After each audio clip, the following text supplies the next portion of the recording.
Life is very, very difficult for Muslims. It's almost impossible, actually, I'd say, to bring up children, especially girls in France, with the ghettos that we see, with the growing Islamophobia. Now, what is clear in this country is that there is a specific cultural background, which once again, we have to be clear.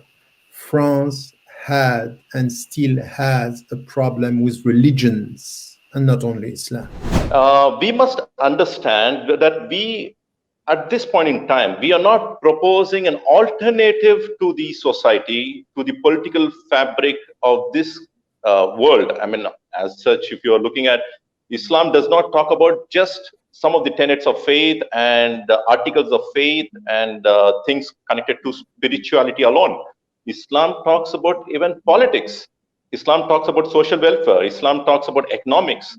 So this is an alternative which has to be proposed to the people. We have to take into account three things. First is history and the colonial past. The second is to look at the internal political dynamic, because Macron was not at all talking about Islam in the beginning when he came as a president. It's now because he has to face the coming election that there is no way, if he wants to win, that's the way.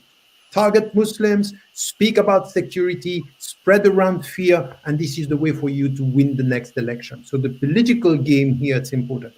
The last thing, which I think would be completely wrong, is to essentialize the French society as they are essentializing Islam and Muslims.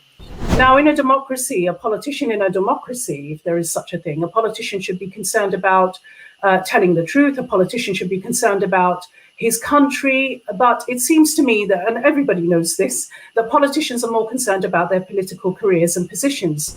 So it's quite alarming, the rate of Islamophobia in France. But I do know that, places like Austria, certainly in Britain, people are looking over and thinking, yes, we could do with a little bit more of that. Well, Muslims are being forced into a different way of life. We're being forced to leave our deen effectively, to take off our hijabs, to accept a secular way of life, which we couldn't do. And they are not able to tolerate us, even though they say there's freedom of religion and freedom to express your religion in the way that you choose. The majority of the people can understand that we are totally Indian as much as any Hindu can be.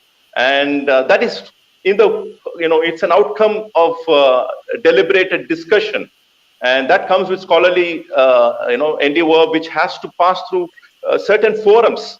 When you put up a caricature of Muhammad sallallahu alaihi wasallam on a government building, when you reel out and make everybody who is of the Muslim community responsible for the Nice attacks, what are you saying? And when most French people, I think it's about 90-something%, haven't even got a friend who is Muslim and don't know very much about Islam, what kind of conclusions are they going to reach? But it would take a lot for French citizens to say, look, we want to look beyond what the media is telling us. It's very difficult for them to make that judgment. Most French people don't know what Islam is and what it propagates, and have never picked up the Quran and read it or tried to understand. Why would they, when they got the media telling them that, in Avignon, when they found out it wasn't a Muslim, they backed off. There was no reports from it. At first, all the media jumped on and said there was chants of Allahu Akbar, and they were hoping that it was another attack by another Muslim. So I think with all of these powers that be, when there is state power against a minority, it's very, very difficult for Muslims to ensure that their voice is being heard, and it clearly isn't being heard. And this is very dangerous, is at the level of the state and at the level of the elites, you have this Islamophobic discourse and this Islamophobic, so to speak, ideology spreading around. There is deliberate provocation, and at the same time, there is panic in the community at times. And the mainstream media wants to divide the communities based on sowing hatred amongst the people, based on putting in differences and discriminating ideas within the people so that people don't come into proximity. And the moment people come into proximity, and especially with the Muslims, then people see another culture which is influencing them. That's exactly which happened in Tamil Nadu recently, wherein the Dalit community, they said, we want to become Muslims. They said that we don't want to be part of this hierarchy of this Varnashra Dharma, where you say the Brahmana, Kshatriya, Vaishya, Shudra, the four distinct categories in the society. We don't want to be under the lower caste, and we want to be liberated, and therefore we want to become Muslims. What we have to do what we've always tried to do, and that is discuss it with everybody we know and we don't know. I remember discussing the hijab ban with a taxi driver who by the end of the discussion said to me, I think I may have changed my mind. For so many years, they were telling us, you as Muslims, you are not able to abide by the law of the country, by the very essence of Islam. And we said, that's not true. We cannot abide by any unjust legal system. In South Africa, it was against Islam to support the legal system, saying that white have rights and black don't. That's not acceptable. That's the very essence of Islam, is saying no to such a legal system, because this is pure discrimination and unacceptable per se. The people across the world are looking for an alternative. As much as we see democracy, and as much as we see communism, and as much as we see some Hindutva as a political ideology, we must also consider Islam also has a political ideology which is going to work for the benefit of humanity. Bismillahir Rahmanir Rahim. Assalamu alaikum wa rahmatullahi wa barakatuh. As we invite you this evening to a special broadcast, and this evening we've got a panel discussion. We're talking about right-wing fascism, and looking at two countries in particular. We're looking at Islamophobia in India and in France. And this evening, we've got quite a panel that we have assembled. We are going to be joined shortly by Dr. Tariq Ramadan, who is a Muslim academic, a philosopher, and a writer. We also have on the line, joining us from the United Kingdom, Sister Ibtihal Bsis, who is a barrister by profession. And we will also be joined shortly by Umar Shariff, who is a scholar of comparative religion from India. So we've got quite a panel that has assembled, and when one looks at what is taking place around the entire world, and the right-wing movement having grown in leaps and bounds, particularly when one looks at governments right across the world, when one looks at Europe, looking at countries like Brazil and also India. Now, for far too long, we know of France, and France being a colonial power in Africa, absolutely brutal in its policies when it had colonized Africa, and it still continues colonizing Africa in other ways. But looking at Islamophobia in France, looking at the hijab ban, and over the years, we've seen so much basically happen in France. And recently, we've seen this open license that Emmanuel Macron has given to the people of France to do what they want to in terms of furthering the Islamophobic agenda. India, yes, looking at India, the BJP government, looking at the RSS, and the key issue here is what is this policy? This policy obviously is about stripping minority groups of state protection, and also looking at India when one looks at the citizenship bill as well, and leaving minorities vulnerable as a result of the laws that have been passed. So without much ado, we're going to go across now to the UK, firstly to be joined by Sister Ibtihal Bsis. Sister Ibtihal, Assalamu alaikum wa rahmatullahi wa barakatuh. Wa alaikum assalam wa rahmatullahi wa barakatuh to you and your listeners and my co-panelists. Well, Jazakallah to you for joining us this evening on this special broadcast, and looking at the topic that obviously we have chosen this evening, looking at right-wing fascism and the ongoing Islamophobia in India and in France. Now, you've obviously lived in France for a while, for quite a long time, and you obviously have got a first-hand account as to what Islamophobia is and how Islamophobia has manifested itself in France for a long time now. Yes. I mean, I moved to France in 2002 when I first got married. My husband was actually living there, so I moved there because he was there.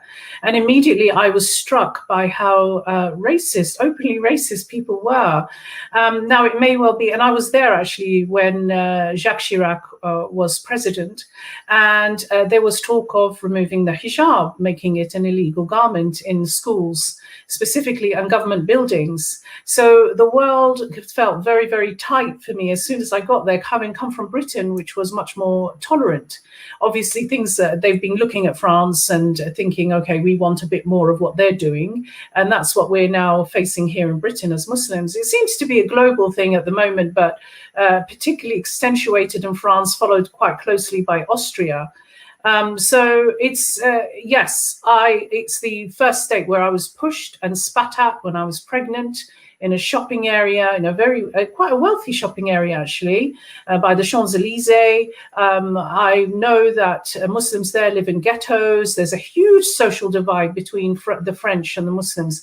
It was the first place that I heard gunshots when I lived in a ghetto in Greny. Greny is a place where the Paris fires first took place in 2005. And I remember. Can I just stop you there for a minute? I like to believe the other guests have joined us as well, so we'd like to welcome them to the show. Dr. Tariq Ramadan, assalamu alaikum wa rahmatullahi wa barakatuh. Wa alaikum assalam wa rahmatullahi wa barakatuh.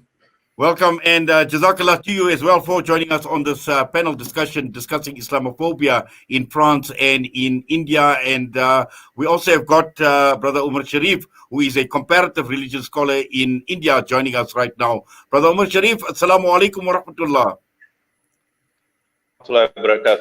How are you, Sheikh Inayet? How are you doing? Alhamdulillah, how are you keeping? Yeah, I'm doing well. Thanks a lot. Right, nice so we've got our panel assembled this evening. Alhamdulillah, we've got Dr. Tariq Ramadan, Sister Ibtihal Bsis as well, and Sheikh Umar Shariff. Sister Ibtihal, yes, if you'd like to just continue, from where, just sharing some of your experiences in France, and this is where we're going to lead or take this discussion to, inshallah. Yes, I remember specifically when the hijab ban did come in, I was somewhat shocked by that. But I remember talking to some young girls, one of them in particular who was 16, who I say lived in Greny at that time. And she actually decided not to go for further education, even though the hijab was permitted at university. What Jacques Chirac actually implored her to do was look into where the hijab sits in Islam. And she decided to don it, wear it, and decided to then leave her education, saying that they've forced me into a choice. I'm speaking to young girls now at university, and they're thinking of now removing the hijab from university. Life is very, very difficult for Muslims. It's almost impossible, actually, I'd say, to bring up children, especially girls in France, with the ghettos that we see, with the growing Islamophobia. Now they're going to stop parents from taking children out of school, so there'll be no homeschooling. They're stopping mosques, or I know that in Greny, the community got together and raised €1 million in order to build their first mosque. I know that they've closed it down. It's only been open a year. So it's quite alarming, the rate of Islamophobia in France. But I do know that, places like Austria, certainly in Britain, people are looking over and thinking, yes, we could do with a little bit more of that. Well, Muslims are being forced into a different way of life. We're being forced to leave our deen effectively, to take off our hijabs, to accept a secular way of life, which we couldn't do. And they are not able to tolerate us, even though they say there's freedom of religion and freedom to express your religion in the way that you choose. Yes, now I'd like to bring Professor Tariq Ramadan into the discussion as well. Now, obviously, Professor Tariq, and your experience as far as France is concerned as well, and it does appear that in Europe in particular, France seems to be taking the lead as far as Islamophobia is concerned, promoting Islamophobia, and also in terms of making minority groups like Muslims vulnerable by enacting laws. And also when one looks at what Emmanuel Macron has been doing in the last month or so as well, in terms of promoting Islamophobia in a massive way whatsoever. Yes, Bismillah ar-Rahman ar-Rahim. Thank you for inviting me. And I think we have to be at the same time clear on what we are saying about what is happening in France, and clear and precise about and focus about what we are challenging here. Because as you know, France has the largest Muslim community in the West. In fact, if you look at the percentage, it's even more than the United States of America and all the European countries. We are talking about almost 6 to 7, if not more than that, because we don't have precise figures in France because of the secular system, the laïcité system. They don't know how many Muslims are there and Muslim citizens. Now, what is clear in this country is that there is a specific cultural background, which once again we have to be clear. France had and still has a problem with religions, and not only Islam. It's a very long history of a battle with the Catholic Church and Jews in France and Protestants and Muslims today. So we need to get this into the context, because the problem that France has with religions, and especially if we speak about, for example, Charlie Hebdo, they are targeting all the religious communities, but it's clear that over the last 10 years, they are targeting Muslims more than others. And this also has to be taken into account. So this big picture, it's important when it comes to understand what is happening in France. Now, when we want to challenge the French culture, the French legal system, and to tackle the very meaning of Islamophobia in this country, we have to take into account three things. First is history and the colonial past. Because the way they are talking about Muslims today is exactly the way they were talking about Muslims in Algeria, in Morocco, in Tunisia. And the perception was at that time, because you are a Muslim, you cannot be an equal citizen. So here is the problem. The problem is that yesterday we have a very scholarly orientated way of looking at Islam, and it was a scholarly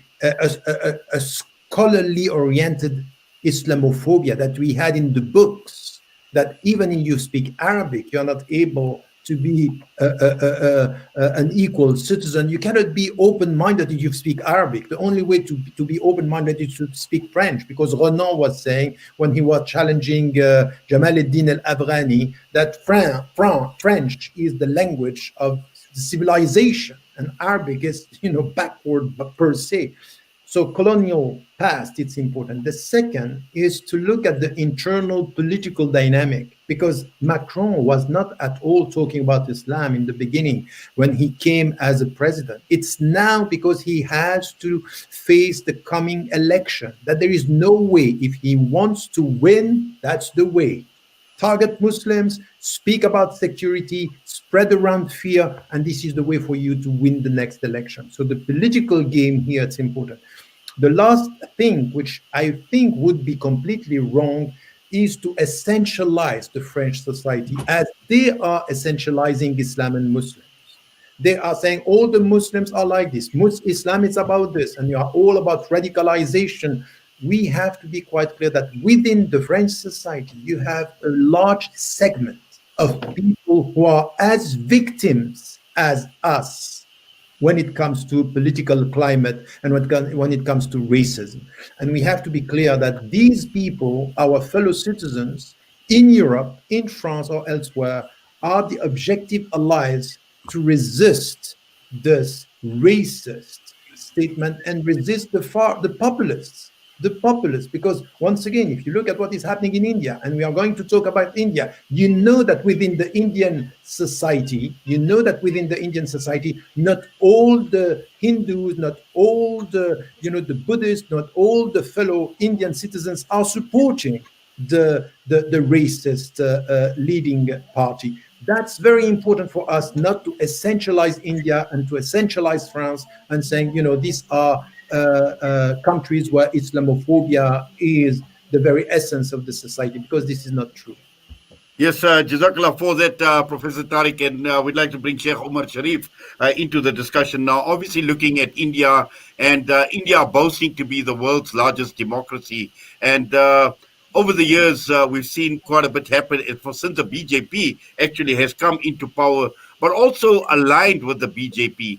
The other elements that are playing out, the likes of the RSS, and we know of the hateful ideology of the RSS, even inspired by what had taken place in Germany, in Nazi Germany as well. So when we look at all of that and put all of that into context and looking at where India is at this point in time, the BJP, its treatment of minorities, and when we talk of minorities, not only Muslims, we're looking at Dalits, we're looking at Christians as well, and obviously trying to use legislation, to use the law of the land to enforce Islamophobia, or to at the end of the day to make sure that minorities are stripped of certain rights that they should be having. Firstly, I must agree with Professor Tariq Ramadan when he said that Islamophobia is not the essential norm in France or even in India. So I must agree, because this notion of Islamophobia is present in India, but it is not too prevalent. It is not epidemic, or it is not something which you can say that it is seen everywhere.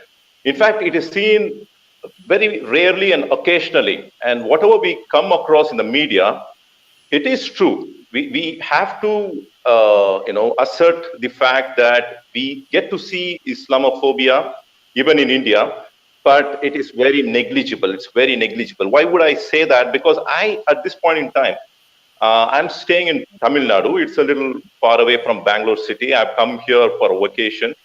And you come across people of all ethnicity background, all religious background, and we are united by the local culture here. The people here, the Hindus and the Muslims and people of various religious factions, we all speak a particular language which connects us together. People out here in Tamil Nadu, we speak Tamil as a language, and that bonds us. And apart from that, the kind of culture that we have with regards to the dressing and with regards to the cuisines and all of these things, it really, we cannot be separated. That's how we live. And on top of it, what we hear is the Islamophobia, which is present and which is artificially created, which is working to separate the communities. But it is a futile endeavor at this point in time, I must say, because India has been a place for the Muslims ever since the time of Prophet Muhammad Sallallahu Alaihi Wasallam. He was deputed as a prophet, because the first masjid in India was built in 628 CE, very much during the time of the Prophet Muhammad, peace be upon him, himself. At the time of his lifetime. So there are also narrations where we come across the time where Chairman Perumal, a Hindu king, he came to know about the Prophet Sallallahu Alaihi Wasallam. He traveled all the way to Makkah, Medina, and he met the Prophet Sallallahu Alaihi Wasallam, and he died on his way back at a place near Yemen. So all of these things, we can find that in Kerala. So what am I trying to say? I'm trying to say that the Hindus and the Muslims in India, we've been living together as neighbors within the same locality. We don't find much of ghettoization except with certain states. We might find that in certain states, but we have a very long history, 14 centuries of history, and we are very much mingled and very much mixed with the cultures of the local land, and it's very difficult to separate us. And of course, as you rightly put across, the RSS is an organization which works towards nationalization, which works towards bringing an idea of nationalization. But at the same time, what's happening here is they find Muslims and Islam to be something from outside. They find that these people would not cooperate with the idea of nationalization because they don't believe in any borders. They feel that at some point in time we might shake hands with the Pakistanis or with the Bangladeshis and become a majority, and we might be a threat to their existence. That's what their mindset is. But over a period of time, I think when we start having a discourse and we try to engage in discussions, the majority of the people can understand that we are totally Indian as much as any Hindu can be. And that is it's an outcome of deliberated discussion. And that comes with scholarly, endeavor, which has to pass through certain forums. So therefore, I would say Islamophobia is a reality. It is there across the world, but it is negligible. And whatever efforts they're trying to do, it is an artificially insinuated effort, but its impact is felt very less on ground. Its impact is felt very less on ground. And by determination and by real courageous effort, I think we can win over this situation by just presenting what Islam is. And that's going to be very easy. I feel that. Yes. Sister Ibtihal, I'd like to bring you into the discussion, and having heard what both Professor Tariq Ramadan and Sheikh Umar Shariff have spoken about, talking about it being negligible. Now, that is obviously one aspect, but also when one looks at, in terms of people being threatened or governments are being threatened by the existence of Islam. And we know over the years, we've seen the spread of Islam in countries like Europe, particularly in Europe and France, as Professor Tariq alluded to as well, the largest Muslim population in Europe. Do you think that, possibly there is some threat from an ideological perspective with the growth of Islam in France, for instance? I think what's happening is that there's a very big political game going on, and I think Professor Tariq Ramadan has already touched upon it. At the time when Macron was first elected to be president, he actually stood up to Le Pen, who's a far right, who will no doubt stand against him in the next election, when she spoke out against Muslims and said that when she sees people praying outside, it's tantamount to Nazism. There are too many women that wear hijab now, and she will put a stop to that, and mosques should be banned. And he actually said to her, you're causing civil war, and that is not the way that politicians should speak. What is he doing now? And it's quite clear that 10 million voted for her at the time, and he's a little bit concerned about that. Now, in a democracy, a politician in a democracy, if there is such a thing, a politician should be concerned about telling the truth. A politician should be concerned about his country. But it seems to me that, and everybody knows this, that politicians are more concerned about their political careers and positions. So he's becoming very unpopular, especially in the way that he's handled coronavirus, COVID. And he's looking at the Muslims and thinking, okay, well, this is fair game because we're a weak minority. No one really speaks up for us. He's closing every single organization down that does speak up for us. And I think there are two. He's closing down mosques. They rounded up and raided homes of innocent Muslims. And they said so themselves, because the foreign minister himself said, we're sending a clear message, which means that there's no evidence for rounding up these people. Why did he not do the same when there was an attack in a place called Avignon, not too far away, actually closer than Nice, to his presidential palace, when a man from a group called, I think, Generation Identity, which is a far-right group, went out in Avignon, wielded a knife an hour after the Nice attack? Why didn't he round up their members? Why wasn't there a media onslaught on this group? Why weren't they banned? Why weren't their leaders rounded up? Why weren't their houses raided? It's clear. And even if it's not absolutely true, which it is, I mean, I've just given some evidences of that, that the perception of by Muslims living in France is that they feel under siege. They feel that they're living a very separatist life. Now, we can say, look, not every French citizen is like that. That's true. Not every British citizen has a problem with Muslims. But when you wield that sort of information through one of the strongest, through the most powerful medium that you can, and that's the media itself. When you put up a caricature of Muhammad sallallahu alaihi wasallam on a government building, when you reel out and make everybody who is of the Muslim community responsible for the Nice attacks, what are you saying? And when most French people, I think it's about 90-something%, haven't even got a friend who is Muslim and don't know very much about Islam, what kind of conclusions are they going to reach? So the blame should lie squarely at the top, and that should lie with people like Macron, who are responsible for this. Who still thinks that he's a colonialist. I mean, when they colonized Morocco and Tunisia, we know that in Morocco, Tunisia, the first language is not Arabic, it's French. They completely went in and took over and removed every aspect of our Islamic culture. And they intend to do that to us in France today. So there is a very real Islamophobia being wielded in France. And there is a very real Islamophobia. I can't comment on India. I don't know enough about it. But it would take a lot for French citizens to say, look, we want to look beyond what the media is telling us. It's very difficult for them to make that judgment. Most French people don't know what Islam is and what it propagates, and have never picked up the Quran and read it or tried to understand. Why would they, when they got the media telling them that, in Avignon, when they found out it wasn't a Muslim, they backed off. There was no reports from it. At first, all the media jumped on it and said there was chants of Allahu Akbar. And they were hoping that it was another attack by another Muslim. So I think with all of these powers that be, when there is state power against a minority, it's very, very difficult for Muslims to ensure that their voice is being heard, and it clearly isn't being heard. Well, Jazakallah for that, Professor Tariq, and obviously to bring you into the discussion and against what Sister Ibtihal has just mentioned. And we are talking about fascism. And I'd like your views. Can we describe France as a fascist state at this point in time? No, I wouldn't go that way for many reasons, because fascism has a very specific definition, and you need to understand this historically and with the clear definition. What is happening now? And I think that all what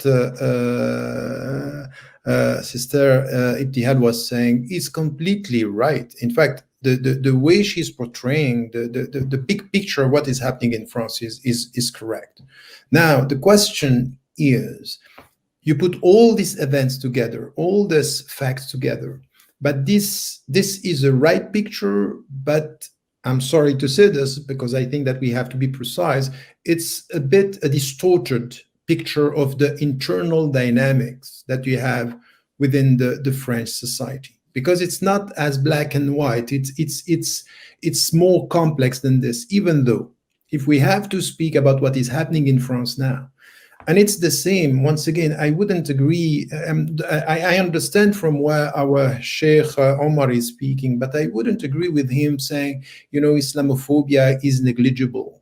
It's not. It's serious. It's very serious. Now, what is right, I would say that what we see in many European countries and in India, in India and in so many other countries, that if you look at what is happening on the ground, if you look at the grassroots levels with our fellow citizens, is not as widespread as it is said to be. So you find fellow citizens, other people at the local level, much more ready to talk and to interact and to be proactive with their fellow Muslim citizens.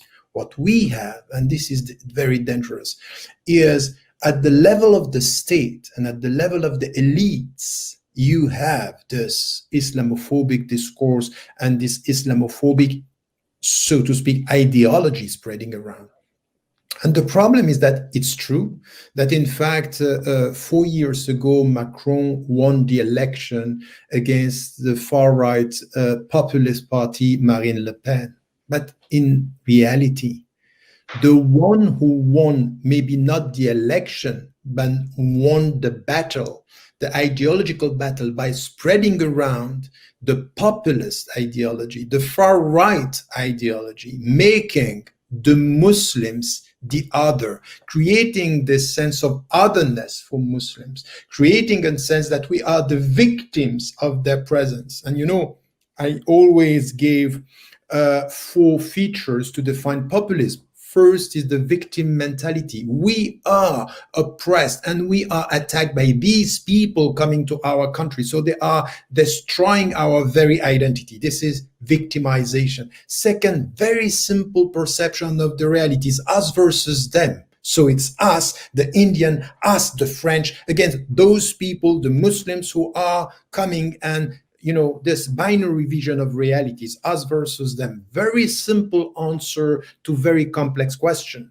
For example, very complex questions of unemployment, the reality of social injustice. Oh, it's all about them. So because they are coming, because they are foreigners, so victim mentality, binary vision of the reality, simplistic answers, and plus nurturing a sense that at the end of the day, these Muslims are not people who belong to our society. So the whole features that we have here is something that we see in India. We see this even in the UK. We see this in France. So these features, I would say, we don't talk about fascism here. I would say we have to be very cautious and say, okay, look, populism is taking over. Far-right parties and the ideology and the very essence of this discourse, political discourse, is everywhere. And we need to know from where it's coming. It's coming from the elites, it's coming from the media, and it's coming from the state. Now, if you are a citizen and you are involved in this society, you should not fall into the trap of nurturing the victim mentality, saying it's us versus them, and to come with simplistic answer to a very complex reality. And we have to put things right, and being able to make it clear today that Islam is an Indian religion. It's a European religion. It's a French religion, and it's part of the society. So to be very assertive. So this is our discourse. It's not to play the victims in the whole discussion. It's to change completely. It's an intellectual revolution that we need to say, okay, we are at home and this is home. Who are our fellow citizens who are understanding pluralism in our society? So I'm much more interested in finding solutions to this ideological colonization that we have throughout the West now, making Islam the new enemy, making Muslims the new foreign citizens. Even if you are citizens in France, they make you feel that you are a foreign citizen. You are too much a Muslim to be a true French citizen. And you have exactly the same among some elites in India, in some elites in the States, even everywhere. So we need to get the sense of the political game here. And I would say when they are essentializing Islam, we should not essentialize the West. That's the starting point of our discussion. Yes. Now, Sheikh Umar, just looking at India, and obviously we're talking about fascism and looking at India where it is at this point in time. And we've seen so much evolve over a period of time, the actions of the Indian government, the BJP government in particular, and we know what has happened as far as Kashmir is concerned, and also in terms of the citizenship laws. Now, obviously there is more to fascism than just citizenship laws. But also in terms of when one looks at fascist movements, they look at one-party rule, they look at control of the media, control over the courts, the military, the press, and also this cult-like following of a leader. Now, this obviously is very, very prevalent in India, particularly those who support the BJP government, the RSS, where people like Modi have got this cult-like following. Now, clearly that is bordering quite close to what fascism is all about.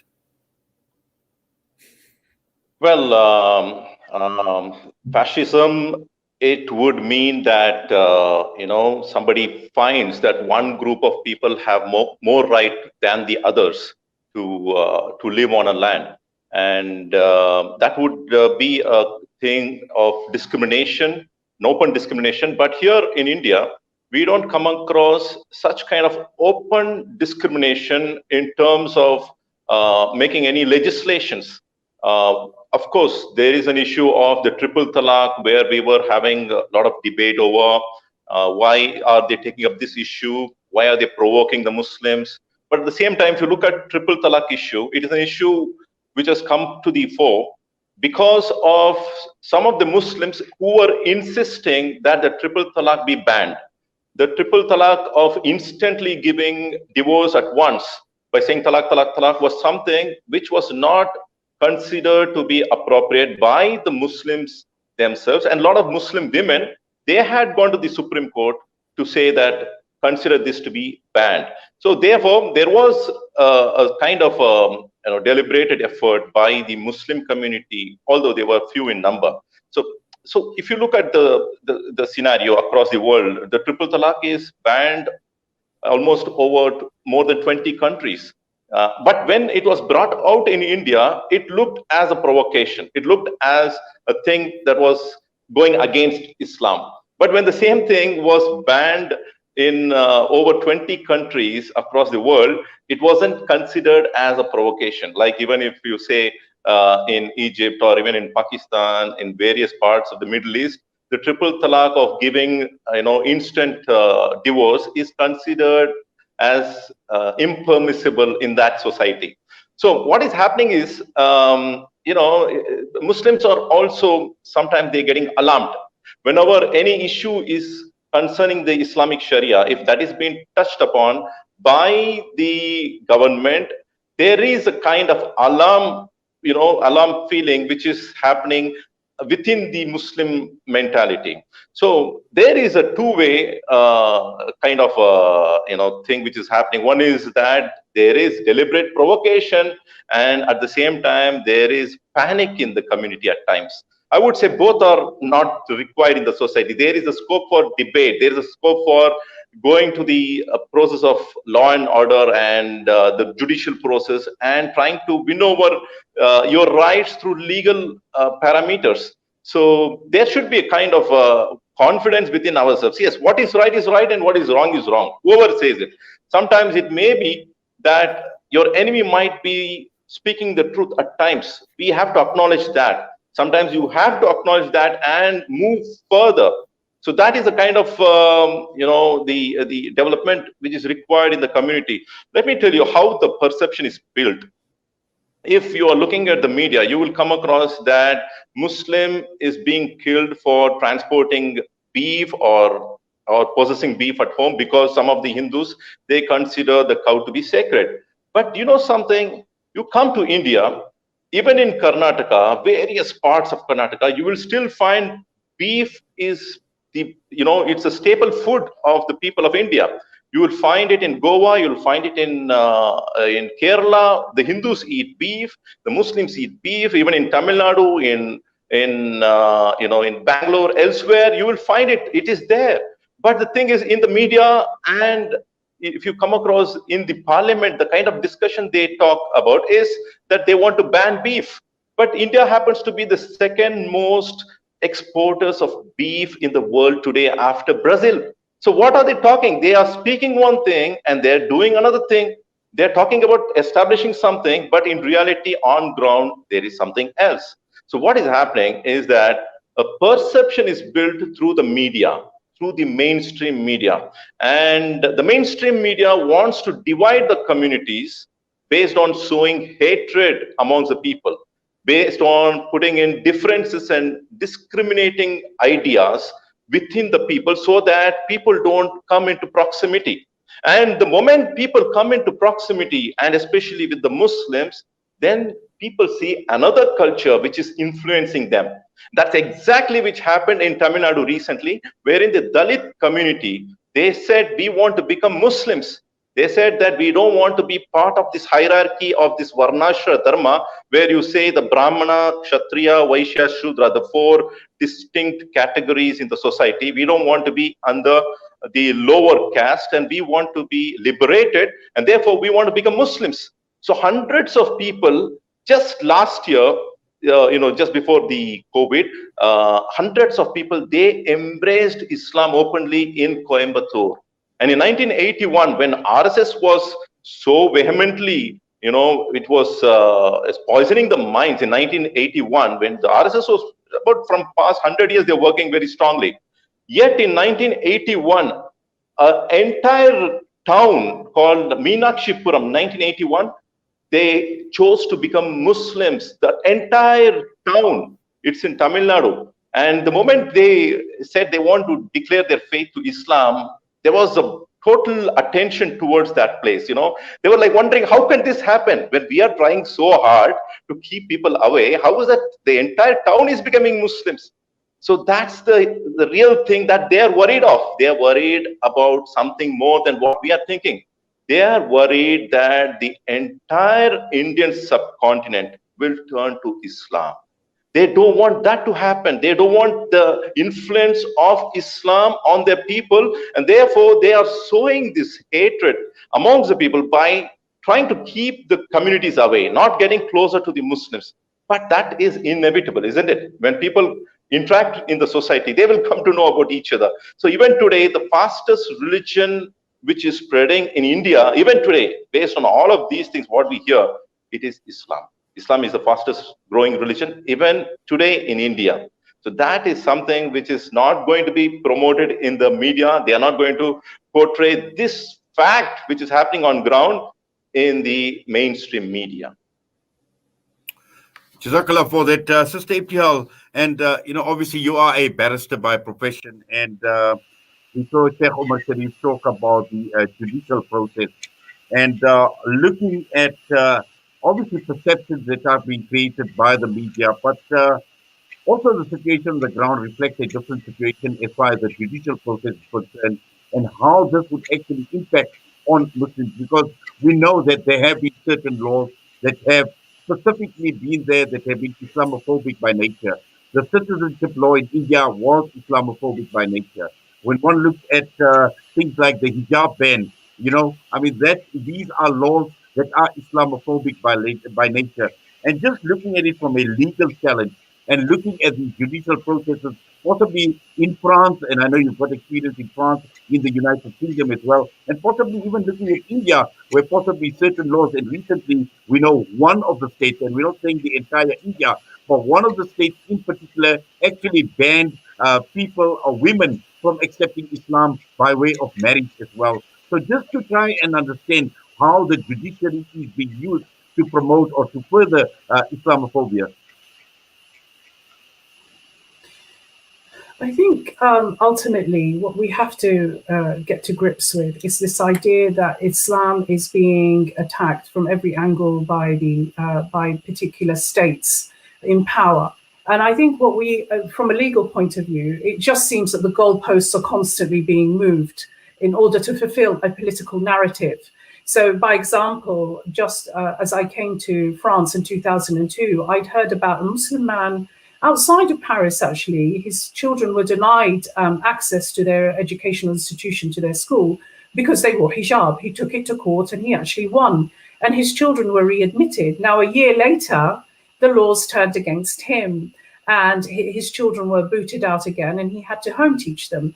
Home teaching is not going to be an option for parents anymore because Macron is going to see to it that that's going to stop. So it seems that Muslims are constantly waiting for the next thing.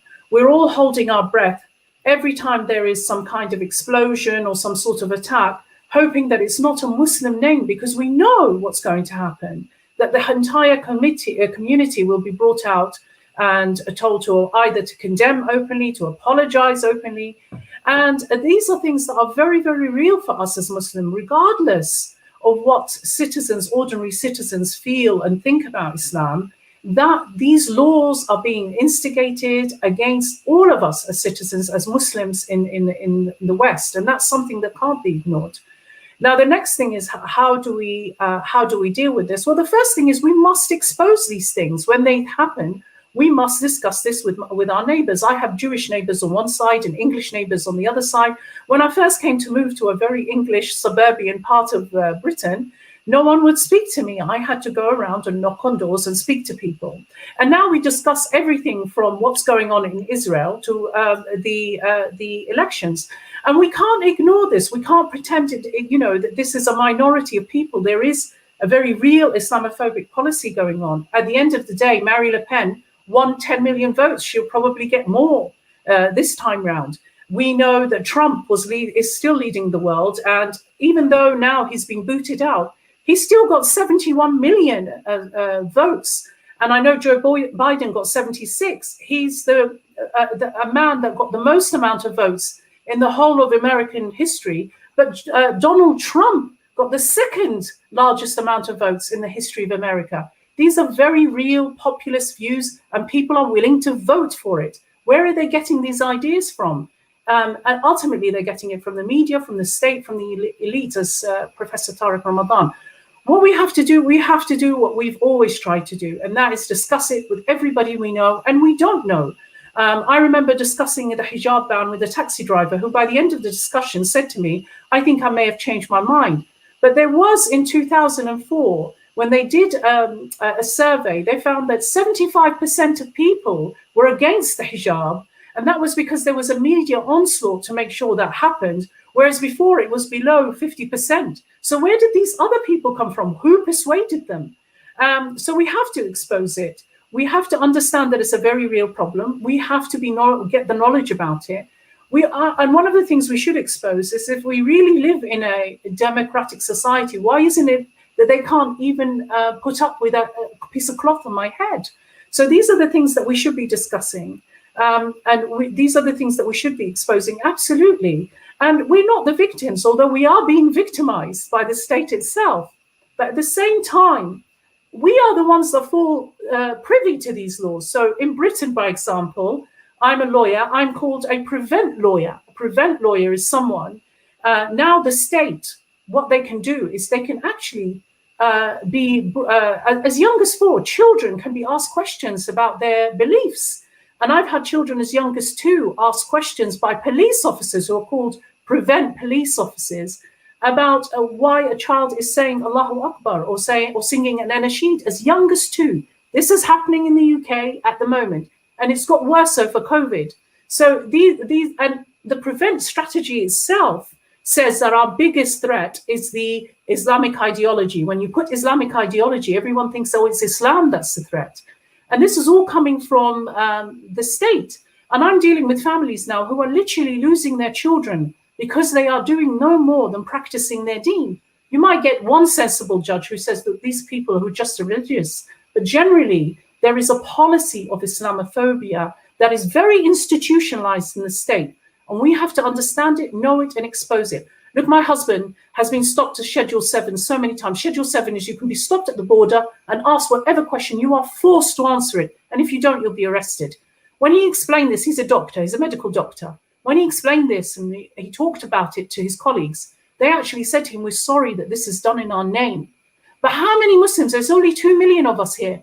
There's 64 million citizens. How many of us are going to be able to convince? We do what we can, but we continue to do what we can. Do it through social media, speak up. It's very, very important that we explain the wrongs of this, because now they're not just coming after Muslims, they're coming after people who are environmentalists. Anyone that dares to speak out against the government narrative, now it's people who don't want to be vaccinated against COVID-19. Anyone who speaks out will fall victim to this. It's how we deal with it, and Islam has already given us a way of doing that, and we should follow that in the way that Muhammad sallallahu alaihi wasallam did. And be proud that we're Muslim. I'm very proud to be a Muslimah. It doesn't bother, of course it affects me and it upsets me, but ultimately I'm proud, and I will continue to speak about it, as all of us should do. Yes. Now, Professor Tariq, I just want to focus a bit on leadership, because when one looks at leadership right across the entire world, the leadership in France, the leadership in India, and all these leaders obviously have come under the radar for some reason or the other. And the right-wing agenda that has been playing out over a period of time, there was a time when we heard of the Red Peril, where communism was seen as a threat to the capitalist Western ideology. And with capitalism obviously having disappeared, Islam seemed to be in the spotlight. Islam came under the radar, and what is perceived to be a green peril. And when one looks at leadership right across the entire world, and they all seem to speak a common language, and when they talk about Islam, when they refer to Islam, and sadly, some of this populist ideology or these populist views that many leaders hold have actually now filtered into Muslim lands. When one looks at some of the countries around the world, and sadly to say, even in some of the Arab world, where we see this populist ideology that seems to have filtered down and being embraced even by Muslim leadership. Yes, I think you are completely right. I really want to add my voice to what Sister Ibtihal was just saying and what you are saying, because I think it's very important.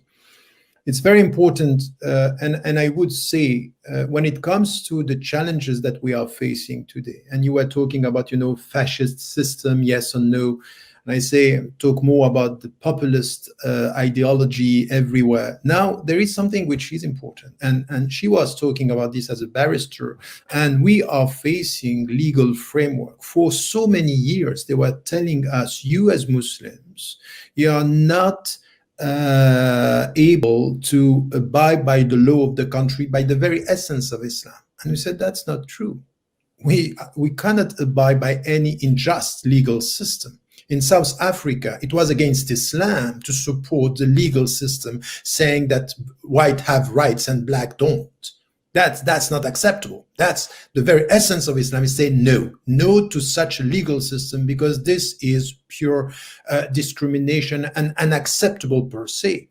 What we are facing now, they were telling us you have to abide by the law, and we said we don't have a problem with the law if and only if you apply the law equally, which is not done. Now, what we are witnessing, and what our sister was just saying, Ibtihal is saying, is that now they are changing the law. So it's not only that they don't want to implement the law equally, they are changing the law, and now they came with the headscarf, and now they are now, for example, in France, many Muslim organizations are facing dismantling. They are dismantling organizations only because there is a suspicion that they are promoting separatism. Separatism is a very weird concept coming from China, where they are now targeting the Muslims over there because they are separatists. And separatism has to do with political Islam, with Islamism, and they don't even define any of this concept. It's just enough to say you are too much involved in politics, so you are suspicious. And then they dismantle the biggest Muslim organization against Islamophobia in France. They dismantle the biggest charity, Baraka City in France. They are targeting mosques. And in the name of a very specific way of dealing with the legal system. So they are now just promoting and normalizing discrimination. So it's true that we cannot talk about fascism and authoritarian state, but now we have to talk about security measures that are targeting the Muslims, making it less rule of law, or a state where rule of law is implemented.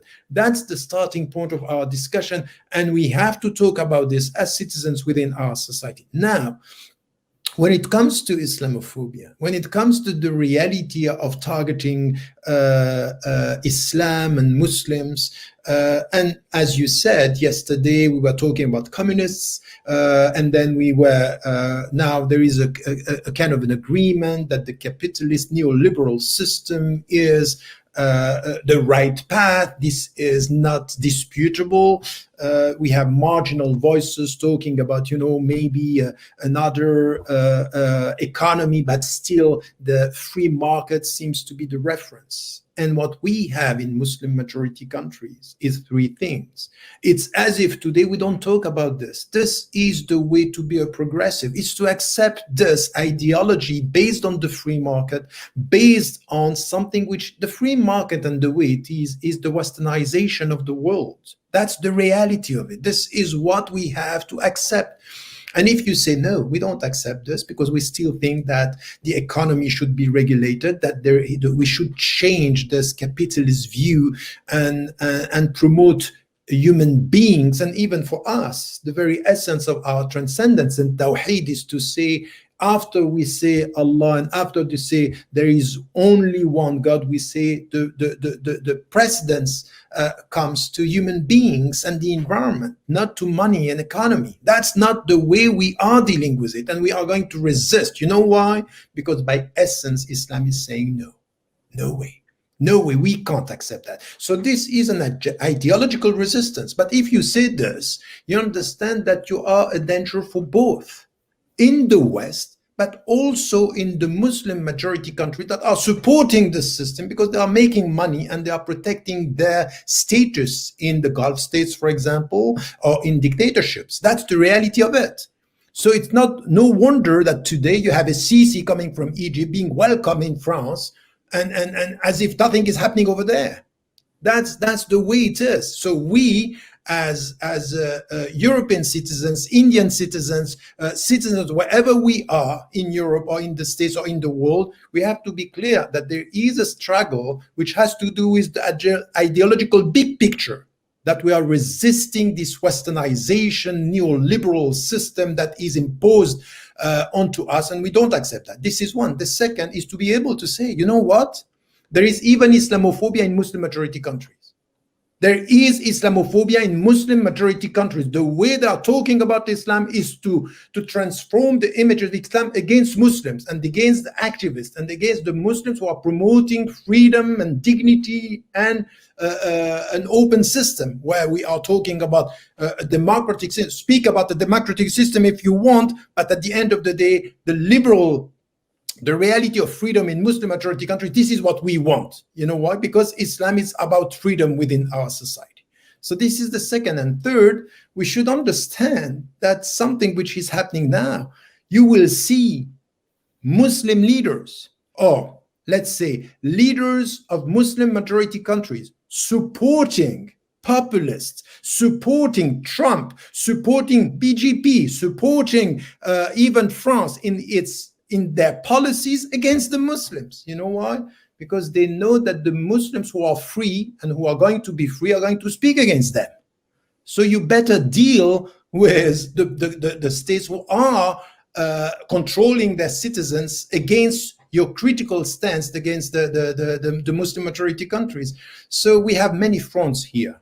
And this is where we have to be quite wise, determined, and as we said, at the end of the day, we have to be courageous. It's not easy to face the consequences of what we are saying here, because I know, for example, being an activist in the West, I have been targeted, and we are so many targeted because only we are saying, I'm a Muslim, I'm proud to be a Muslim, I will never give up being a Muslim. It means standing in the name of God for justice and humanity, whatever you say, whatever you want. This is where we have to stand. And as you know, in India, it's difficult.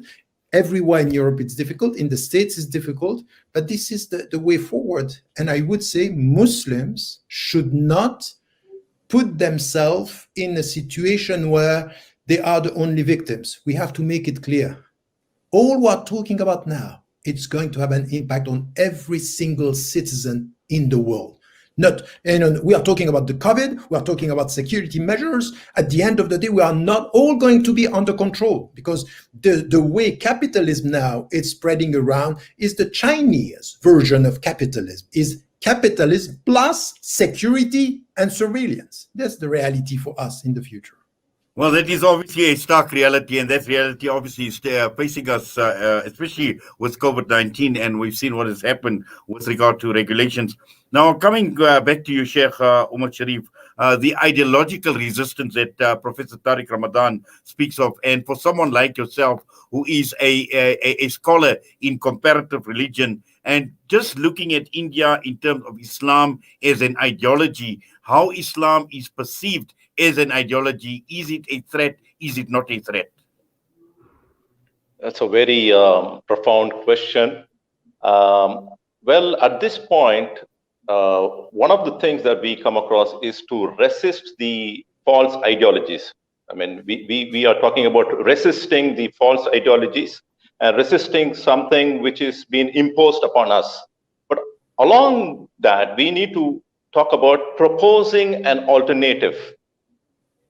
We must understand that we, at this point in time, we are not proposing an alternative to the society, to the political fabric of this world. I mean, as such, if you are looking at Islam, does not talk about just some of the tenets of faith and articles of faith and things connected to spirituality alone.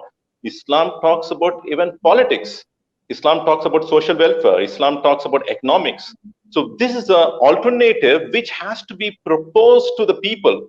The problem today is that we come across people talking about the Republicans and the Democrats, but where are the people who are talking about Islam as an ideology? Why isn't that there is a candidate in the USA where there is equal opportunity for anybody, whoever wants to promote his ideology and his alternative, to have his candidate contest in the elections there, while you have a person talking about Islam as an ideology which could be seen as an alternative for what we are considering it to be inhuman in some ways. If you're talking about something which is against humanity, then what is that you have to be replacing with?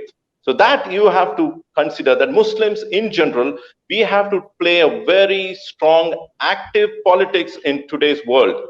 We must have an identity for our own self, saying that we are Muslims, yes, and we have something to share with you. Islam is not just for Muslims, it is for the whole of mankind. And the political framework, what Islam promotes, is also for the benefit of mankind. It is not going to be, talking about only the benefit of Muslims. It will talk about the benefit of humanity at large. So if we are going to talk about alcohol to be banned, is it going to be beneficial for the country or not? This is the debate that we need to put forward. If you are talking about prostitution to be banned, is it going to be beneficial or is it going to be hazardous for the society? So this kind of discussion should come on a political forum wherein the political, the notion of Islam has to be shared with the world in a very positive way. And it should have a platform, and there should be a process of elections, and Muslims have to participate. So that kind of a feeling, I can say today in India, I can say that there's so much of leadership amongst the Muslims today. Like if you hear about Barrister Asaduddin Owaisi, who is leading AIMIM, he's contesting in elections. He is having the identity politics with him. He's considering him to be a Muslim, and he doesn't bog down to any pressure. He goes and says that he's a Muslim and he wants to live as a Muslim, and the constitution gives all right and freedom for him to propose whatever his ideas are, and that is the way ahead. And I wouldn't say that we have come to a conclusion in the ideas. I would say it is in a preliminary stage, but it has to evolve. It has to evolve. The people across the world are looking for an alternative.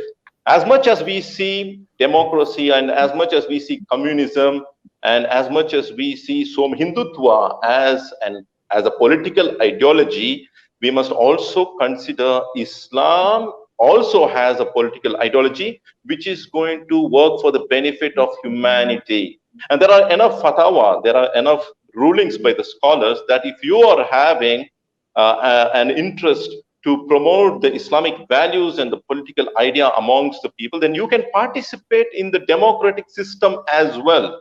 Why isn't the Muslim community participating in the democratic system to put forward their views about what is going to be beneficial for humanity?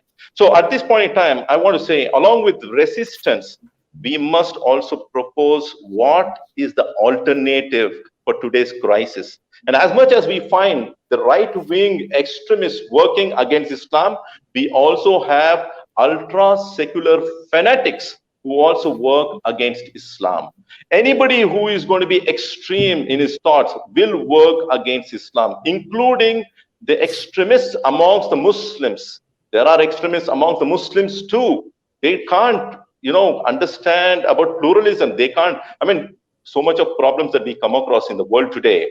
We must understand the victims of today's, terrorism majorly are Muslims. Muslims are the real victims of today's terrorism across the world. And we cannot deny the fact that terrorism exists. And it doesn't exist only in the Muslim community, but we cannot brush away and say that terrorism does not exist in the Muslim community. So why is that happening? Why are there certain people who are, getting deviated from the mainstream?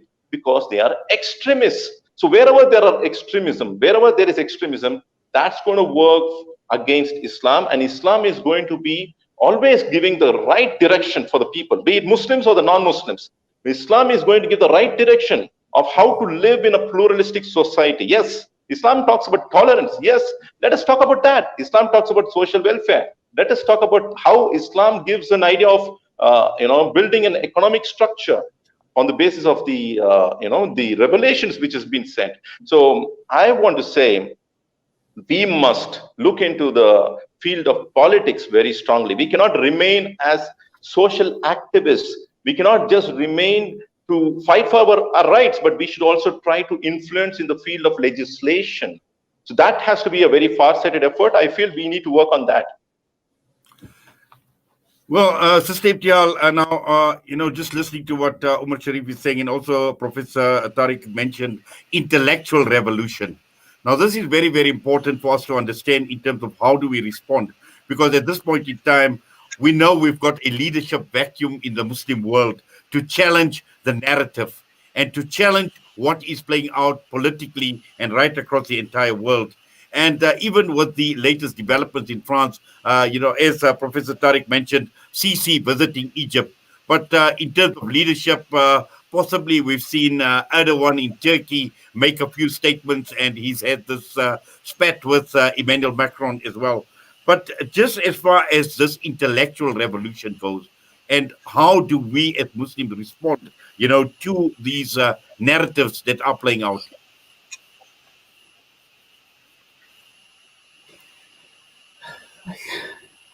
I know it's a loaded question. Where do I start? But it's a very good one. Our rulers are not people we depend on to come and help us or save us in any way. We would be even surprised even if they did. They work against us. My husband is from Syria. I need not say any more than that. In fact, he left Syria very, very early on because the state was after him. And I'm from Libya. I left because of Gaddafi, because they were after my father. In fact, I understand, he only told me this after the revolution. He was given 3 days to leave, otherwise he'd be shot. So a number of Muslims have the same story. We left our countries because of our rulers. Why would we leave it otherwise? I think Libya is beautiful. I think Syria is beautiful. Tunisia is beautiful. Our lands are beautiful. The only reason we don't live there, the only reason we live here is because we can't possibly live there. Many of us are wanted. We don't have jobs. Most of the Syrians have left now at their peril. Lots of them die in their journeys. So our rulers, Sisi was described by Trump himself as my favorite dictator, and that tells you how brutal he is. This is a man who met with Macron, who put up the caricature of Muhammad sallallahu alaihi wasallam and didn't say anything about it. It was a journalist that actually raised it. And Macron's answer was, we consider humanity the most important and nothing is above the honor of human beings. Apart from those human beings who happen to be Muslim, we are dishonored, we are killed, we are tortured, we're humiliated in various lands. It's very, very difficult. I agree somewhat with what my brother Umar Shariff said, in the sense that, yes, Islam is not just about prayer and Psalm and Hajj, the 5 pillars. It's much more. It was a civilization, the most successful civilization, and non-Muslims would agree with this as well, for over 1,000 years. And it started with a man that called for it in Mecca and traveled to Medina. The only place I disagree with him is we don't need to do that through a democracy. They won't put up with it anyway.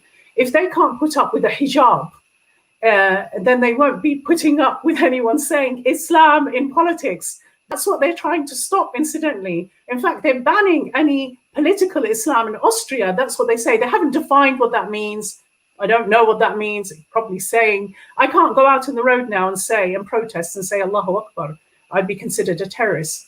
I think we have enough land and we have enough good people to try and seek that sincere leadership back in our Muslim lands, where there is a Muslim populace, where people want Islam. We saw that really during the Arab Springs. It didn't go well. There was a lot of mess, but that's due to Western interference and perhaps a little political naivety on our part, Allahu A'lam. But effectively, we saw what people did. In Syria, they started calling for Islam. I was there during the revolution. I saw banners calling for Islam. In Egypt, they called for Morsi, and he was in power for 2 years until Hillary Clinton and Obama managed to get rid of him and put in Sisi. In Tunisia, they called for the government of Ghannouchi.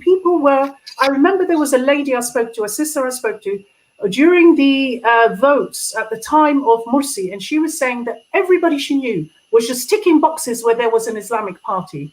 Is that really a surprise? It's not, because we're Muslims. We can see how Islam brought so much justice to us as Muslims and non-Muslims.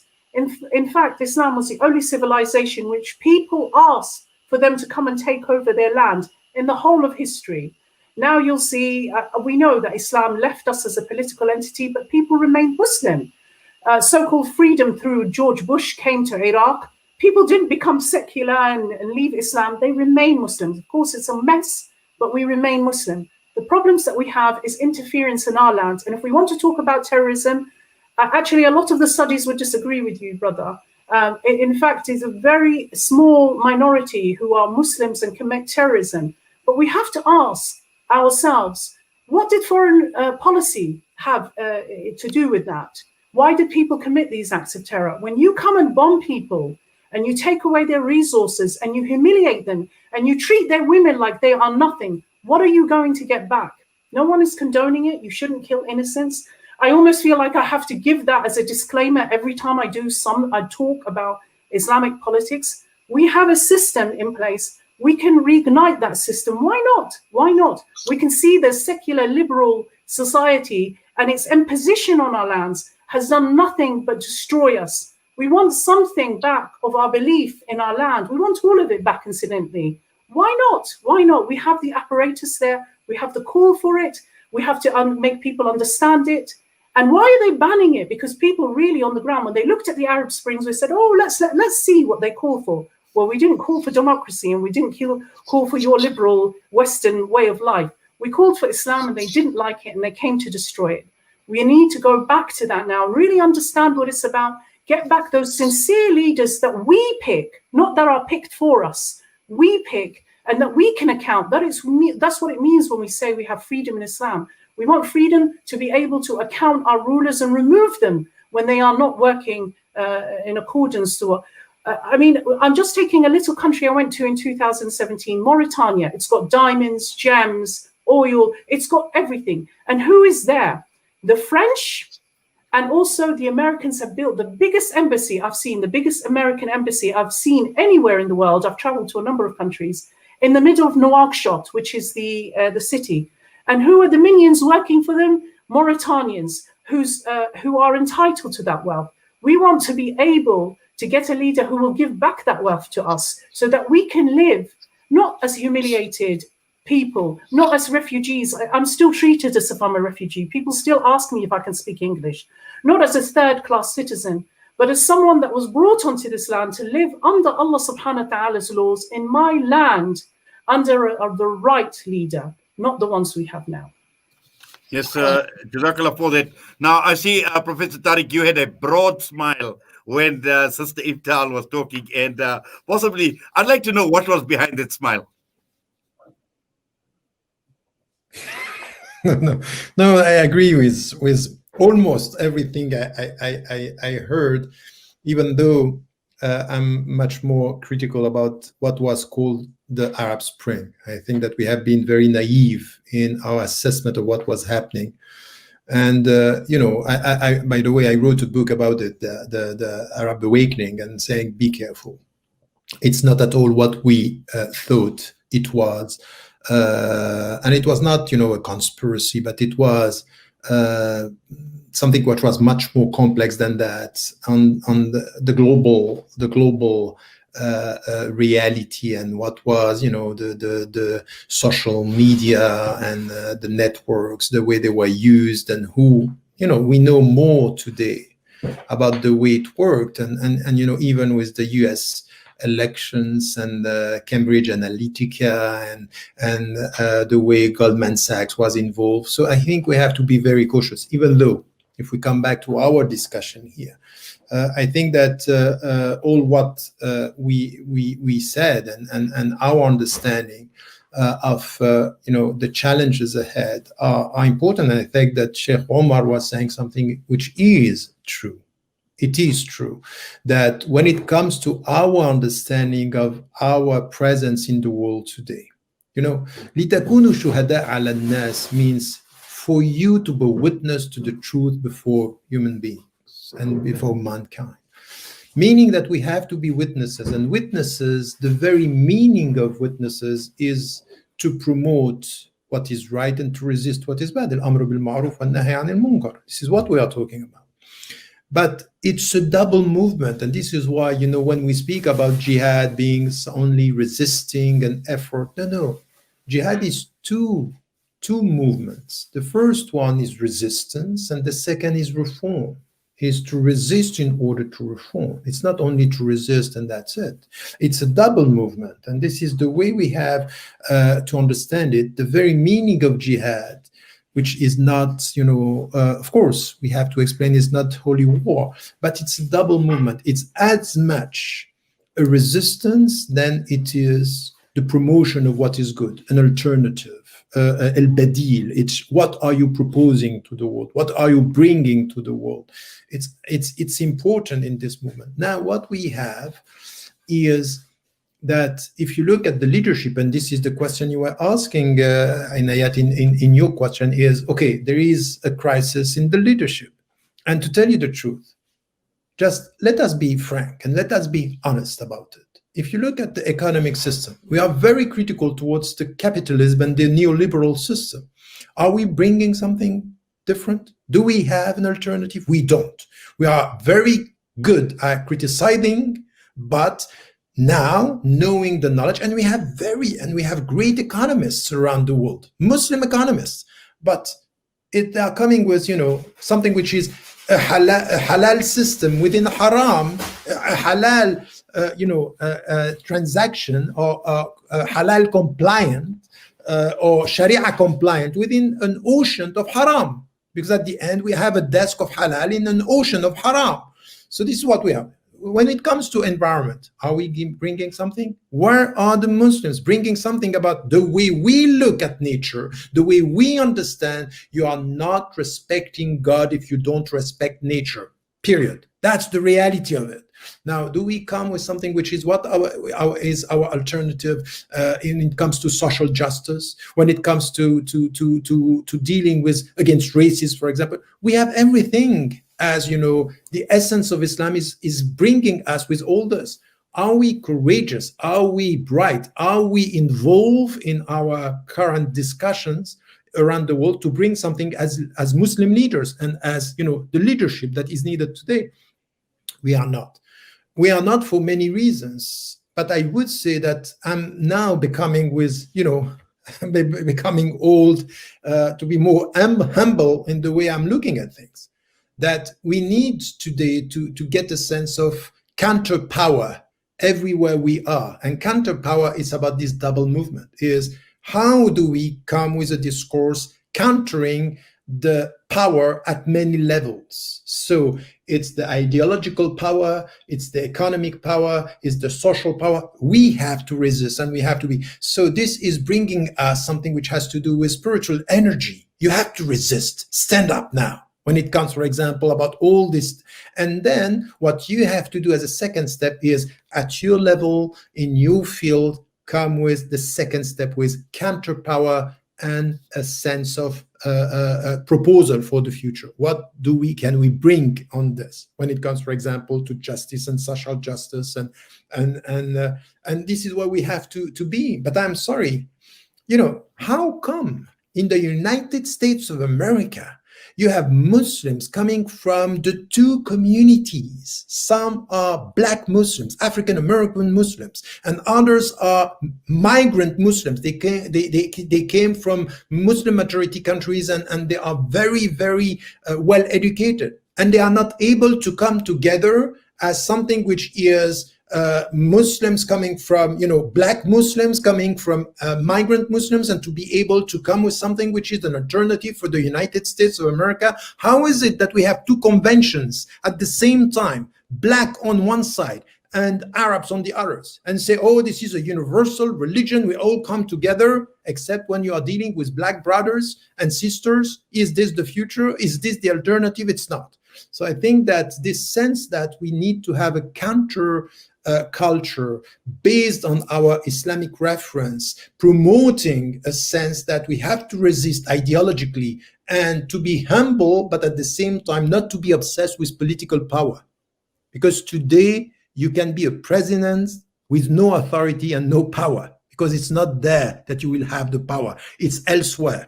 This is what happened in Egypt. He had the authority with no power, and he had power with no authority. This is what happened to Sisi, and they played with him to the point that he was, powerless at the end. And he thought, rahimahullah, Morsi, sorry, Morsi, not Sisi. course, Morsi, rahimahullah, and he thought that the United States of America were coming to save him.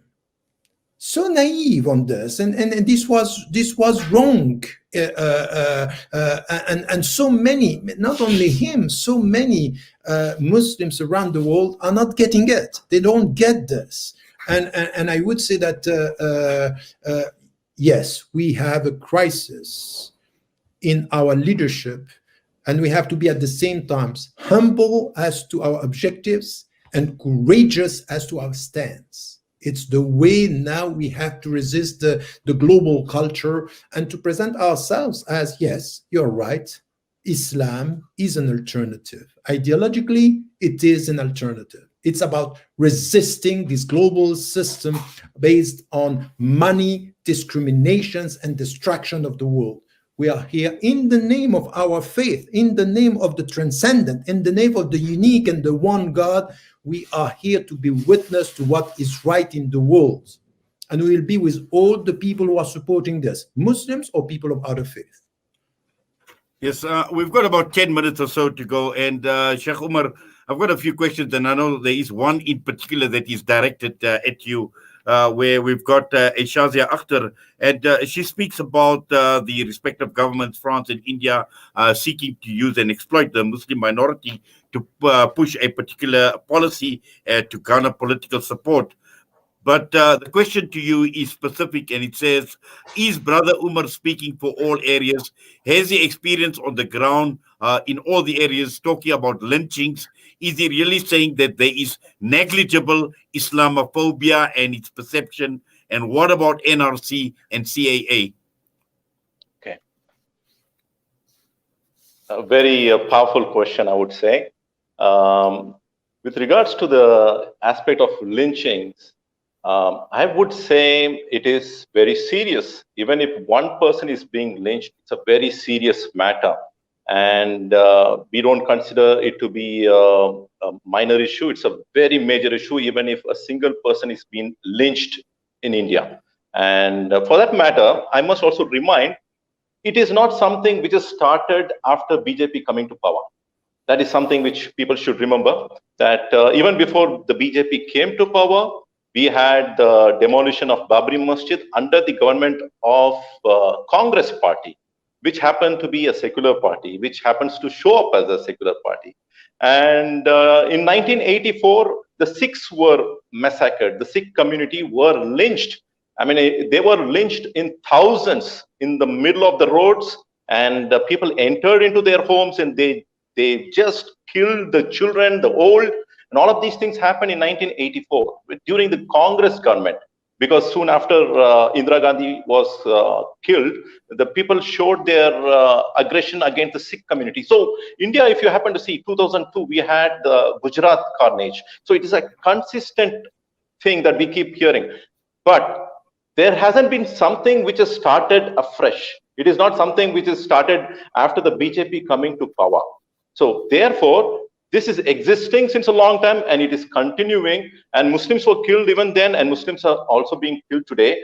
But the magnitude with which they were killed earlier, that was more. I can keep on quoting 2013 Muzaffarnagar, which happened, the attack on the Muslims was done during the Congress being in power.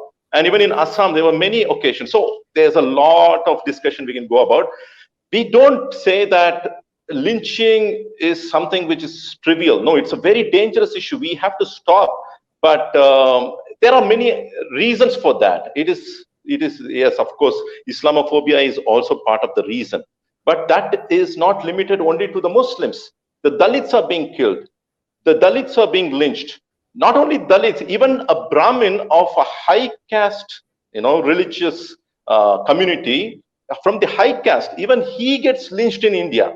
And we have many occasions, very much in Uttar Pradesh, wherein Yogi Adityanath, he talks about Hindutva, and he coming from a Thakur sect, and his people have killed the Brahmins, and they have literally burned them in the broad daylight.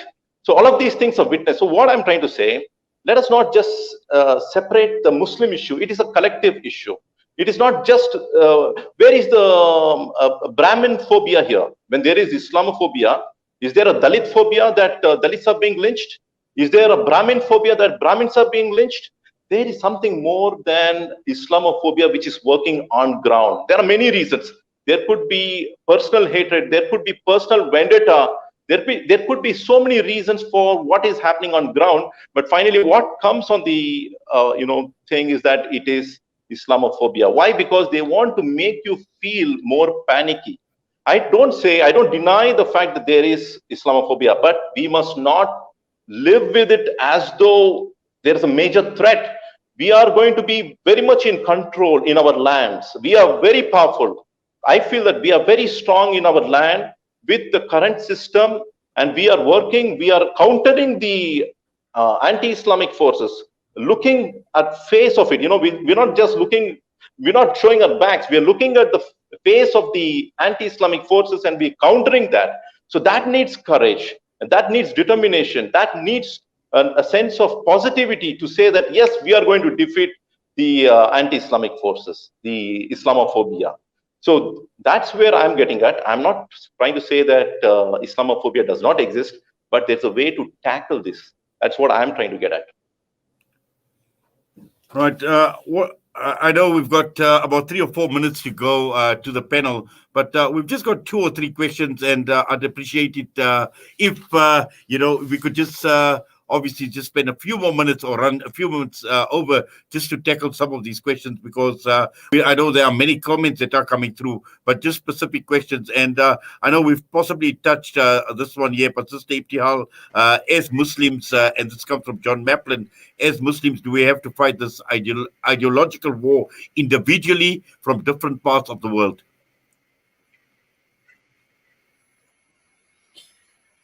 I don't think you could say we are individuals in an ummah.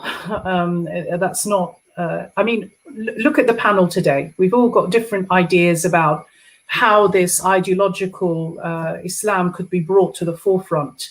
But we all believe that Islam is ideological. So you're not going to be working on your own when you say to people, look, Islam came as a sense of justice, in order to be a system in the world, in order for it to bring about that justice to mankind, not just as I say, to Muslims.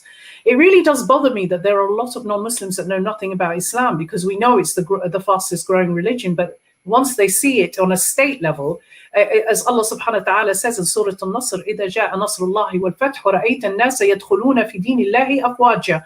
When you see the victory of Allah, people will come into Islam in droves, and we saw that when Medina happened. So I don't think you can say I work as an individual. You will be working alongside people that will be like-minded. Most people, there were very, very few, I would have thought, would say that yes, I believe that Islam should have a state apparatus. It should be a system that comes to the forefront of the world, as it has done in the past, and it can come again. And Allah subhanahu wa ta'ala said it would. But it's how we do that, and that's where the knowledge really has to be accrued. And it is really sitting down and reading about this. A lot of us are now into just clicking for the answer, but we really have to go out and get that information, see who is working for it, see if there are people working for it. See if you're convinced by what they do, and if you are, I mean, as a Muslimah, as a humble Muslimah, I see it incumbent upon myself as part of that person who calls to the khair and removes that which is shar, to speak about this in social media. Look, I'm on a channel today. People will be watching. Maybe they'll be convinced by something. Maybe they'll want to debate something I've said. But you use what you have, and with the turbocharge we see of social media, every Muslim has a voice, and you are one of many. So inshallah, it's not an individual case, because we're talking about bringing Islam back in a state level for all of the ummah and beyond. So inshallah, but go and read about it, find out what it means. Because unfortunately, a lot of us just stick our head in the sand, don't want to understand that there is Islamophobia, don't want to understand that we do have to have a voice, don't want to understand that it is incumbent upon us as Muslims, as a fard, for us to stand for the deen, not to defend it. The truth doesn't need defending, but to stand for it, to accept it as the truth, and to propagate that truth to everybody. And if we all did that, more of us did that. I'm not expecting 1.8 billion, it would be nice, but imagine we're a quarter of the world. And if a lot of us did that, then where would Islam be today? I mean, a few of us do it now, and the states are chasing us. They're worried, they're concerned. They don't want political Islam. If only they knew the justice of it, and I'm talking about their citizens. They want their power to be in place. I'm talking the politicians. But if only ordinary citizens knew the beauty of this deen, how many of them would really reject it? But many of them would want to see it on a state level. And that's what we need to see. We need to see, look, if these rulers at the moment are running the state in the idiocy, in the way that they are, the idiotic way that they are, and the dangerous way that they are, I'm sure that we could have an Islamic ruler who would run it much, much better. And it's altogether possible. Not because I say so, because Allah subhanahu wa ta'ala said so. So let's have that vision. Well, certainly. And I think what we're going to do, I've seen there are many comments that have obviously been coming through. The key issue now is as we wind down, and Professor Tariq, just your final thoughts and concluding remarks. We are running over a bit, and we need to apologize for that, but possibly about 2 minutes, and just to sum up what we've been talking about. No, I don't want to take too much of the time that we have. I think everything has been said. The last words of Sister Ibtihal are important. I would say that, as it was said, it starts with us. It starts with us. Yes, we are not. There is no individual. We are part of a community, but we know that before God, we have to answer the call, and we have to stand up. And we are on our own, but we are never alone. So that's something which is essential in our understanding of our involvement. And I would say something, and my last comment. When you live in a country and you are dealing with what is happening around the world, I would say don't ask an Egyptian to speak about the Egyptian authoritarian regime while they are there and when they have their family there. That's very dangerous, because you know how the leaders and the rulers could go against them and their family. So I would say I can understand what is happening and what is said about India, but from where I am, I'm not living in India. And what we know about India, yes, there are things that are happening in India that are unacceptable. The way the lynching is there, Muslims are targeted, not in all the cities, but what is happening today in India is unacceptable. And Muslims, but not only, citizens and human beings around the world should say this. Even though we have our brothers saying things are moving and it's not as bad as it is, what we know, the figures and the current policy of this populist party in office today in India makes it unacceptable. And we have to say it. And if it's not we have to take this as a lesson. Don't speak for your country only. Speak for other countries, and this is also the way you protect your brothers and sisters living in a specific country when you talk about what is happening in Egypt or in India or elsewhere around the world. And let us spread this as a philosophy of life. Whatever you do, wherever you live, there is only one thing that you need to know: in the name of your faith, you can't give up. And you can't be silent. You have to be the voice of the voiceless wherever you live, inshallah. Inshallah. Sheikh Umar, final thoughts? Well, it was really a great interaction with intellectuals here, including yourself and Barrister Ibtihal and, of course, Professor Tariq Ramadan. It's very beneficial. It's nice. It's a lot of storming of thoughts and ideas, and we get to learn so many things. What I'm looking at is the last final thought I want to leave you with is that democracy, it had a beginning in Greece. And from there, it has moved all the way up until we find it in India, the land of India. We have democracy today, ever since 1947. After that, we have had. And democracy is left to play. People are playing with democracy as they want, like how a child wants to play with it. Each one is interpreting democracy in his own way. And at the end of it, democracy lets you to choose the leader. And what is really problematic is, do we adopt secular values or do we adopt Islamic values? Can Islamic influence be seen within the democratic system to establish the Islamic values in your land? So that's where the debate has to be in future. And we need to have a lot of discussion on that to understand this concept. And I thank all of you for having participated and giving a lot of thoughts from your side. Well, Jazakallah for that. And Sister Ibtihal, I think most of us who are married will know this. The woman always has the last word. I think my husband would agree. Alhamdulillah. Barakallah feek, brother. It's been an honor, really. I think the last message I'd leave is really to Islam gave an inspiration to the whole world, and it should inspire us every day. Today I woke up this morning and I read the headlines about this and that and the other, and my husband said to me, the world has gone mad. And I think non-Muslims would agree, and Muslims, everybody would agree. So there has to be an alternative. Allah subhanahu wa ta'ala created this universe. He can create a political system that acts as a very real alternative to what we have at the moment. And what we have has turned the whole world mad. Let's ensure that that begins to turn right now, inshallah. Inshallah. Inshallah. Well, to you, Sister Ibtihal Bsis, and also Professor Tariq Ramadan, Sheikh Umar Shariff, Jazakallah, we thank you for coming on and being part of the panel of the discussion that we've had in the last hour and a half or so. And we certainly do appreciate your time with us here on Salam Media. Assalamu alaikum wa rahmatullahi wa barakatuh. Wa alaikum Wa alaikum assalam wa rahmatullahi wa barakatuh.